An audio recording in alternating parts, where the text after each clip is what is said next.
बाबा बागेश्वर ने अपने अंदाज में जवाब दिया। और देखिए बाबा बागेश्वर की कथा में कौन पहुंचे थे।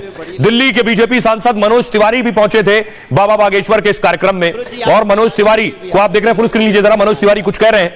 मनोज तिवारी इससे पहले आपको याद होगा बाबा की गाड़ी भी ड्राइव करते दिखे थे। लाइट आ गई है गुरु जी, आपके आने से बिहार के लोगों में बड़ी लाइट आ गई है,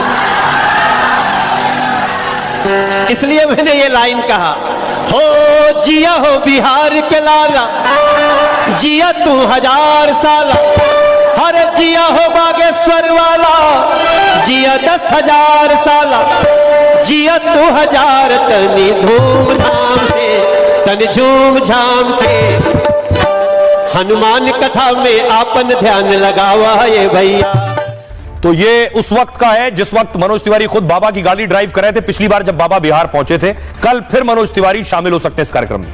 दूसरी तरफ आपको याद होगा बाबा जब पहुंचे थे तो तेज प्रताप ने बाबा बागेश्वर पर बहुत हमला किया था। इससे पता चला कि आखिर आरजेडी के नेता और तेजस्वी और तेज प्रताप ही सबसे ज्यादा परेशान है बाबा के आने पर। सुनिए जरा। बाबा कौन बाबा, किस बाबा के बारे में बात कर रहे हैं? किसी और कोई बाबा आवा टाबा आपको हम नहीं जानते हैं। ये तो अब आपको बताऊं कि आखिर बिहार के सियासतदान बाबा बागेश्वर पर इतना हमलावर क्यों है, इसके पीछे क्या वजह है जो वो लगातार बाबा पर अटैक कर रहे हैं। तो वजह आपको बताता हूं। क्या बाबा वाकई चुनाव पर असर डाल सकते हैं?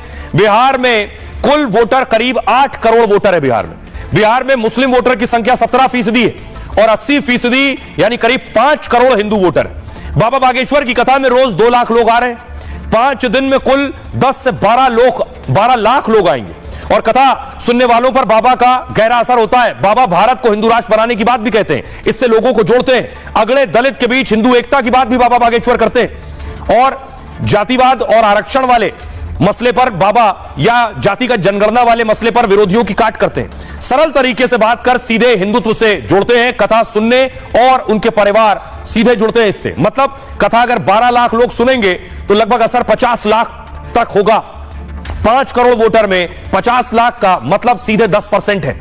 बाबा का प्रचार बढ़ा तो यह असर 15 से 20% तक हो सकता है। इसलिए बिहार में विपक्षी दल बाबा का विरोध कर रहे हैं। बाबा की कथा लालू के गढ़ गोपालगंज में हो रही है, सोचिए, और इसका असर वैशाली से पटना, सीवान और बक्सर तक होगा। यानी बिहार विधानसभा की 55 सीटों पर कथा का असर होने जा रहा है। और इस इलाके में लालू यादव और महागठबंधन अक्सर हावी रहता है। 2020 में 55 सीटों में महागठबंधन को 34, एनडीए को 17 सीटें मिली थी। लेकिन बाबा बागेश्वर की कथा और प्रचार से हवा बदल सकती है और यही बाबा के खिलाफ बवाल की वजह बताया जा रहा है यह हंगामा। आइए अब आपको सुनवाता हूं, कल मनोज तिवारी पहुंच रहे हैं, सुनिए क्या कह रहे हैं। बागेश्वर बाबा कोई चुनाव का प्रचार नहीं करते, वो सनातन का प्रचार करते। अगर कुछ लोगों को लगता है कि सनातन के प्रचार में भाजपा का प्रचार है